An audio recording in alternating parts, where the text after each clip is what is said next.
This channel does not promote any violent, harmful, or illegal activities. All content provided by this channel is meant for an educational purpose only. এই মুহূর্তের বড় খবর নিঃসন্দেহে চর্চা ইতিমধ্যেই শুরু হয়ে গেছে। ময়মনসিংহের পর রাজবাড়ী, বাংলাদেশে ফের হিন্দু খুন। বড় খবর, দীপু দাসের পর এবার অমৃত মণ্ডলকে নৃশংস খুন করেছে মৌলবাদীরা। এমনটাই অভিযোগ উঠে আসছে কট্টরপন্থীদের বিরুদ্ধে। হোসেনডাঙ্গার পুরনো বাজার এলাকায় পিটিয়ে খুন করা হয়েছে। রাজবাড়ীর পাংশা উপজেলায় খুন হিন্দু যুবক অমৃত মণ্ডল। আমরা আপনাকে দুটো ছবি একসঙ্গে দেখাচ্ছি।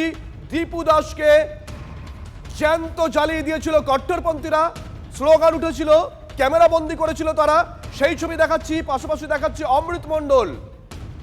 এই অমৃত মণ্ডলকে হোসেনডাঙ্গার পুরনো বাজার এলাকায় পিটিয়ে খুন করা হয়েছে।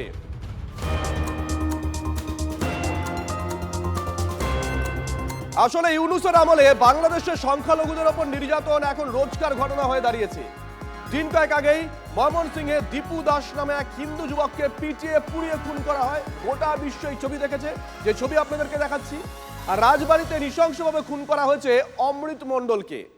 এই অবস্থায় দেশে ফিরেই সরব, দেশে ফিরেই সব ধর্মের মানুষের নিরাপত্তা সুনিশ্চিত করার দাবি তুললেন বিএনপির ভারপ্রাপ্ত চেয়ারম্যান তারেক রহমান।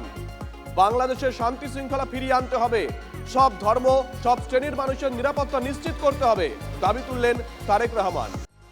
ওপারে লাগাতার হিন্দু নিধন, প্রতিবাদে গর্জন রশিদ পুত্রের। হিন্দু বিদ্বেষী বাংলাদেশকে বয়কট করলেন ধ্রুপদী সঙ্গীত শিল্পী আরমান খান। দীপু দাসকে নৃশংস খুনের প্রতিবাদে বাংলাদেশের শো বাতিল করলেন রশিদ পুত্র।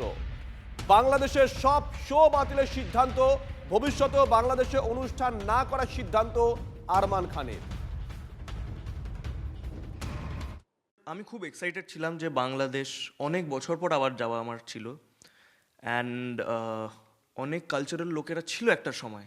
আই হোপ, মানে আমার এখন যা দেখে মনে হচ্ছে খুব নেই ওই ব্যাপারটা আর আগের মতন বাংলাদেশে।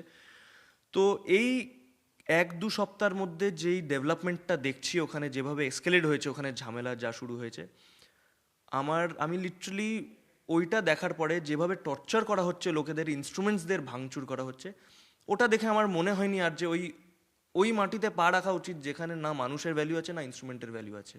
দুটো জিনিস খুব ম্যাটার করে, একটা হচ্ছে হিউম্যানিটি, মনুষ্যত্ব, আর ইনস্ট্রুমেন্টসদের ইজ্জত। इंस्ट्रूमेंट्स যদি ভাঙছো, that is murder for us. যে তুমি লিটারালি আপ সরেআম কতল কর রে হো সাজ কা। এরা নিজেকে আমি জানি না কি ভাবতে শুরু করে দিয়েছে বাংলাদেশের যে এই পার্টিকুলার মুসলিম লোকেরা আছে।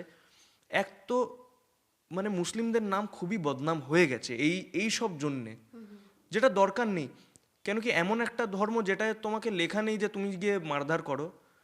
সিম্পল একটা পিস গিভিং একটা রিলিজন ছিল, যেটাকে তোমরা একটা ভায়োলেন্ট রিলিজন বানিয়ে দিয়েছো। যে লোককে উল্টো লোটকে মেরে ফেলা হচ্ছে, জ্বালিয়ে দেওয়া হচ্ছে, ওই মাটিতে পা রাখার ভাবতেও কি করে পারি?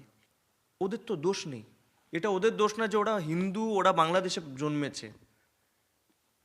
তো ওদের জন্য আমার এটাই, মানে যদি কিছু করতে পারা যায়, আমার এমন কিছু এসে যাবে না যদি আমি বাংলাদেশ না যাই। যদি আমরা পাকিস্তানের মতন একটা দেশকে করতে পারি, পাকিস্তান তো এনি ডে বাংলাদেশ থেকে বড়, ওখানে মুসলিম পপুলেশন বেশি আছে অফকোর্স বাংলাদেশ থেকে, কিন্তু ওখানেও তো হিন্দুরা আছে, ওখানে কেন প্রবলেম হচ্ছে না? আমি এটাই রিকোয়েস্ট করব সব মিউজিশিয়ানসদের, প্লিজ আপনারা একটা দেশকে যদি না যান, আপনাদের না কিছু প্রবলেম হবে, না কিছু আপনারা যাওয়া আছে।